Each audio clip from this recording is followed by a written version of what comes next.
and welcome once again to Africa Amara. The mainstream media of any society is supposed to be an ideal reflection of how people live, their environment, and how they interact. Looking at the Australian population, there is an obvious mix of backgrounds and cultures. It is a typical picture of what a multicultural civilization looks like. This is the Australia that I've grown to know and admire.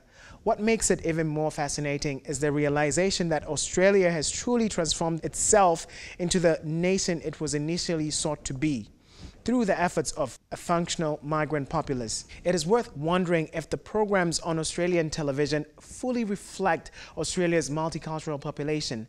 Are we seeing the diversity of Australian people on TV as they appear in reality? And if this is being catered for, is it the genuine truth about the nation in the 21st century?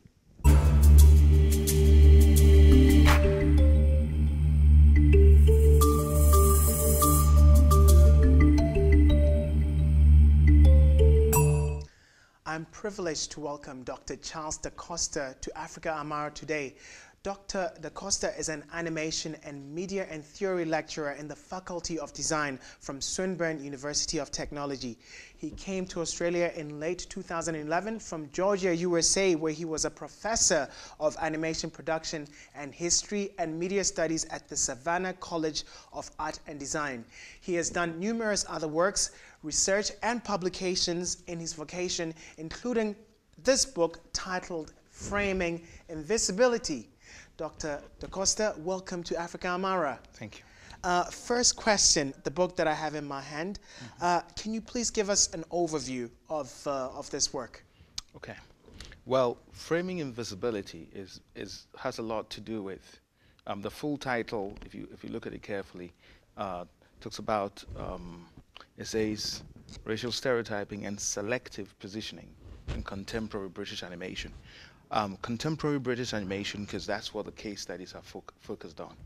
But Framing Invisibility is really looking at absences. Absences in the sense that you can have representations that are exclusive, which are not sort of done consciously, but subconsciously. So what I'm saying is that in the way we represent, we can actually subconsciously tell somebody that we're excluding. So we're not consciously saying, don't show these guys, don't show those, don't do this. We just do what we normally want to do. And in doing that, we present loads of absences and gaps in our text or in our images. So that's what I mean by framing invisibility. In other words, if you look at any range of, any collection of films or newspapers or anything in the popular media space, you're going to notice that there are absences and there are gaps. There's certain things that are left out. And those things could tell you about how the general society views representations of itself or of others. And of course, your profession within animation, it's definitely a kind of treatment that is favored by young viewers. And how is it that racial stereotypes or unequal mirror of actual events, how could it affect the thinking of young viewers? A lot of these issues are kind of in the ether. They're mundane. We don't need to think about it, or we don't even make a conscious effort to think about it. And so, and that forms actually something that I call the umbrella of ideology. And ideology isn't just about going to some college or some school and being given a particular doctrine as the way to live or think. What it happens is actually, or the way it happens is actually more subtle. It's the schools you go to, the food you eat, the streets you walk down, the environment you grow in. It's all to do with nurture.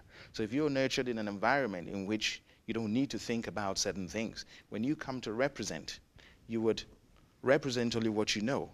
So what tends to happen is in producing animation, and I am particularly interested in young people and everyone else, but particularly young audiences. In producing animation for young audiences to consume, what often happens is that we produce what we know to be holistic, what the whole picture is, and they consume it wholly. And based on that, they form views of the world, what it's going to be like. So if you present caricatures of other people that you actually haven't been exposed to that much, the audience takes that on as what those people look like. And so when eventually they come to express their views of the world, they'll be skewed. Yes. All right? Because, as you know, the younger the person is, the more easy it is, to influence. Yes. Is it done intentionally to give perhaps, let's say, young Western viewers a sense of pride, or and to form some kind of prejudices against those, let's say, those that are being mocked, if that's the right word to use? Everything is about cultural production. And as with any kind of production, or even any type of manufacturing process, you need to have a consumer, or you need to have an audience, or as in television, you need to have a target audience. So two things happen. You need, first of all, you need a producer or someone who has an overarching or pervasive ideology they want to get across, and you need somebody to consume it. So it's two-way traffic.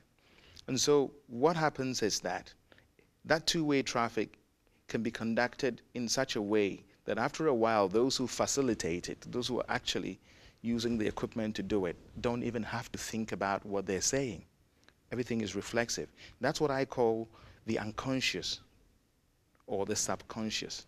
And then there's another part that's a conscious part, which is actually where the person who's producing those images is so used to doing what they're doing, all right, that they consciously put things together. That if I put this and that together, I'm going to get this image across. So, for example, if I show a man's face and then I show a cortege, even if there's a blank expression, after a while, people start to think, oh, that's a sad man. Yes. We pick shortcuts and we make the connections in our minds. So how you place those shortcuts is what is worth examining. One term that has come up after I looked at some of your work is ordinariness. And so what has this term got to do with the portrayal of emerging cultures within Western media's ordinariness? What actually made me focus on that, or begin to pay attention to ordinariness, was because I noticed that when representations of people who were not considered the main, what do you call it? The main ethnic groups of a Precisely. country. Yes. When others were, so I use the word others with inverted commas, when they were presented, they were often presented within a problematic context. I'm talking especially people like you and me. Yes. All right? In popular media, there are representations usually in three ways, which I call PEPs. Yes. Problem, performance, or problem, entertainment, and performance. So, and it's either you're in some kind of trouble. You're in trouble, and then you get presented that way as trouble, or either you're receiving some social benefits of a sort. Aid. Aid, exactly.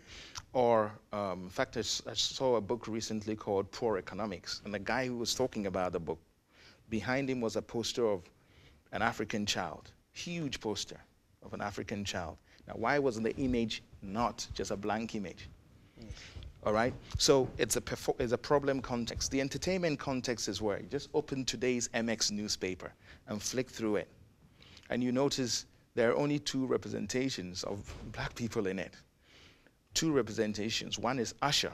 And then you flip through to the travel section and you see some kids in Vanuatu running on a beach, black kids running. So again, and they're talking about holidays and saying, you know, if you had white sand, surely you would enjoy yourself. So again, that's entertainment.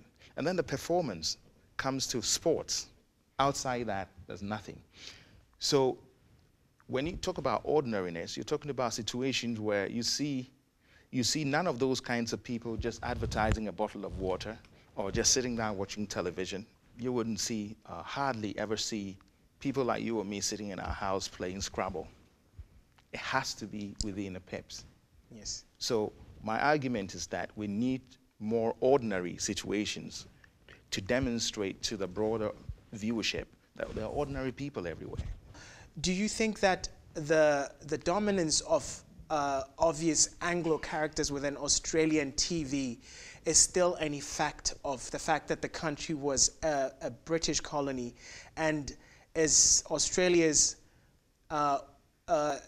white policy, does it still exist only just in the media? Is it still there? What is happening in Australia is simply following a natural trend of representational trends. So it's not necessarily because of the British background. No, that doesn't have much to do with it. It just has to do with the culture is growing up in, and if there's not much ordinary representation, then it would bear fruit. You've had the opportunity to see and live and work in a couple of places in the world, including America, which I believe has taken steps into making sure that a lot of the mainstream products are inclusive of at least the four main races of people. What kind of traits from the way America does things do you think would work for a mixed society like that of Australia? Again, we're talking about media and cultural space. And America, the metaphor of America is it's very much like a concert piano, all right? A concert piano that's being played excellently on stage. I'm talking the world stage. So we get all these perceptions that the music is great, everything is great. Nonetheless, when you step behind the stage, there's no music playing. In other words, when you go behind the stage and you get into the different societies, the keys sit by themselves. People don't necessarily integrate. So what can we learn? Perhaps we can learn to play the media space and then examine what's going on in the back and continue that dialogue behind the scenes. All right, and we also, of course, America has a huge population, and the different segments of the society have got almost always enough ways of representing themselves to their audiences. So sitting outside, it looks like everything is being played equally, and that's great. Because that's how we want, things to start off like. Or at least to look like. To look like, yes. And then we begin to examine it deeper, yeah. Yes.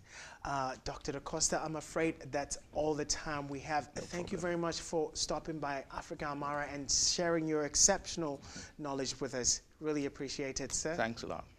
And we will now take a short break, but we'll be back soon, so stick around.